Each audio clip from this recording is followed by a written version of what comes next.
యెహోవా ఆశీర్వాదము ఐశ్వర్యమిచ్చును, నరుల కష్టము చేత ఆయాశీర్వాదము ఎక్కువ కాదు. ఈ వాక్యం మనకు ఏమి చెబుతుంది? దేవుని ఆశీర్వాదమనేది మన కష్టార్జితం వల్ల వచ్చేది కాదు, అది కేవలం దేవుని కృపవల్లనే వస్తుందని స్పష్టం చేస్తుంది.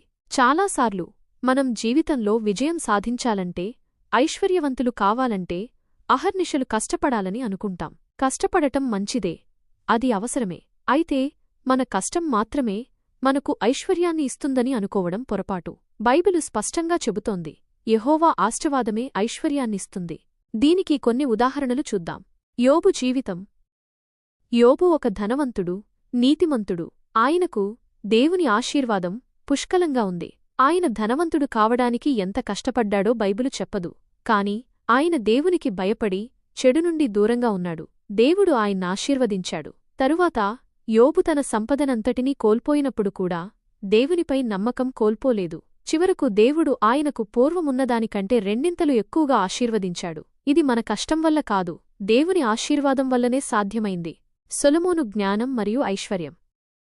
సొలొమోను దేవునిని జ్ఞానమడిగాడు. దేవుడు అతనికి జ్ఞానంతో పాటు ఐశ్వర్యం మరియు కీర్తిని కూడా ఇచ్చాడు. ఇది సొలొమోను కష్టపడటం వల్ల కాదు, దేవుని కృప మరియు ఆశీర్వాదం వల్లే లభించింది. సొలొమోను జ్ఞానాన్ని కోరుకున్నాడు, ఐశ్వర్యాన్ని కోరుకోలేదు. కాని దేవుడు అతనికి జ్ఞానంతో పాటు కోరని వాటిని కూడా ఇచ్చాడు. ఇశ్రాయేలీయుల మన్నా.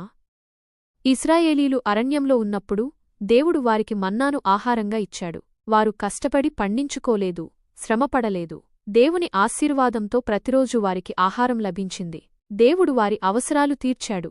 ఈ వాక్యం మనకు ఒక ముఖ్యమైన సత్యాన్ని బోధిస్తుంది. నిజమైన ఐశ్వర్యం దేవుని ఆశీర్వాదం నుండే వస్తుంది. మనం కష్టపడాలి, ప్రయత్నించాలి, కాని మన ప్రయత్నాలపైననే ఆధారపడకూడదు, దేవునిపై ఆధారపడాలి. ఆయన ఆశీర్వాదం మన జీవితంలో చేకూరినప్పుడు అది కేవలం ధనపరమైనది మాత్రమే కాదు, అది సమాధానం, ఆరోగ్యం, కుటుంబంలో సంతోషం, దేవునితో సహవాసం వంటి అనేక రూపాల్లో ఉంటుంది. అనేకసార్లు మనం శ్రమపడతాం, కాని ఆశీర్వాదాలు చూడలేకపోతాం. ఎందుకంటే మనం దేవుని ఆశీర్వాదాన్ని మర్చిపోయి కేవలం మన సొంత ప్రయత్నాలపైనే ఆధారపడతాం. బైబిలు చెబుతుంది, నరుల కష్టము చేత ఆయాశీర్వాదము ఎక్కువ కాదు. అంటే మనమెంత కష్టపడినా దేవుని ఆశీర్వాదం లేకపోతే అది వ్యర్థమే. కాబట్టి ఈ రోజు మనం ఒక విషయం గుర్తుంచుకుందాం. మన జీవితంలో మనం చేసే ప్రతి పనిలో దేవుని ఆశీర్వాదం కోసం ప్రార్థిద్దాం. మన సొంత బలం మీద, సొంత తెలివిమీద ఆధారపడకుండా సర్వశక్తిమంతుడైన దేవునిపై సంపూర్ణంగా ఆధారపడదాం. అప్పుడు ఆయన తన అద్భుతమైన ఆశీర్వాదాలను మనపై